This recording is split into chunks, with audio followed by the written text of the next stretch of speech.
From the National Newsroom of the Canadian Press, I'm Naira Ahmed.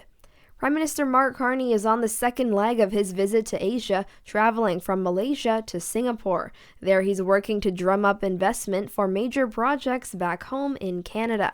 Prime Minister Mark Carney told a business and investment audience on the sidelines of the Association of Southeast Asian Nations summit this week he thinks there's as much as $500 billion worth of investment needed in Canada, and he's looking for partners in this part of the world. He met this morning with the CEO of port operator PSA International and toured their facilities. The company already has terminals on both the east and west coasts of Canada, and Carney was hoping to encourage them to invest in new nation-building projects that his government is working to fast-track. He's also set to meet with the heads of two major investment firms in Singapore. The city-state is already the source of the largest amount of foreign direct investment into Canada from any Southeast Asian nation, totaling $9 billion last year. Sarah Ritchie, The Canadian Press, Singapore. Alberta Premier Danielle Smith has used the Canadian Charter of Rights and Freedoms Notwithstanding Clause to order 51,000 striking teachers back to work. Members of Smith's caucus voted and passed the bill through 3 debate stages in 6.5 hours late last night and into the early hours this morning. The Alberta Teachers Association says it will follow the law, noting it will pursue all legal alternatives to challenge the bill.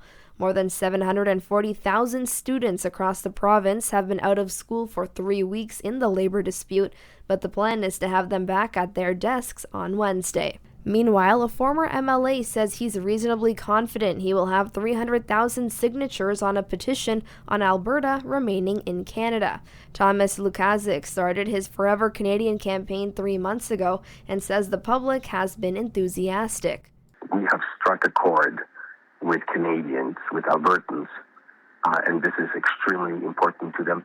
And then they started talking about this becoming a movement and being a community, and reaffirming their faith in humanity and thanking me for giving them their voice back.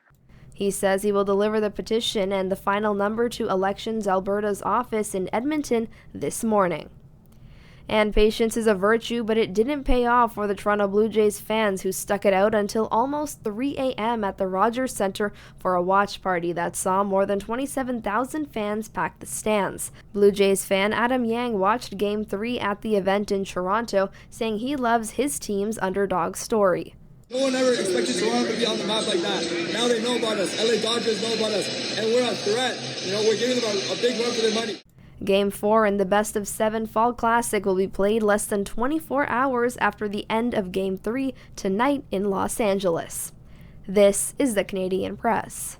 In sports, an epic almost 7-hour Game 3 of the World Series saw Los Angeles Dodger Freddie Freeman hit a walk-off homer in the 18th inning to win the game 6-5. The Dodgers now lead the series against the Toronto Blue Jays 2-1. Game 4 goes tonight at Dodger Stadium with two-way superstar Shohei Ohtani on the mound for LA and Shane Bieber for the Jays. George Springer's status for tonight is uncertain after he left Game 3 with a right side injury. In the NHL, 16 games are on the schedule, including all 7 Canadian teams in action. The Toronto Maple Leafs host the Calgary Flames, the Winnipeg Jets visit the Minnesota Wild, the Chicago Blackhawks entertain the Ottawa Senators, the Utah Mammoth visit the Edmonton Oilers, the Vancouver Canucks host the New York Rangers, and the Montreal Canadiens visit the Seattle Kraken. And in NBA action, the Toronto Raptors have a day off. From the Canadian Press, I'm Naira Ahmed.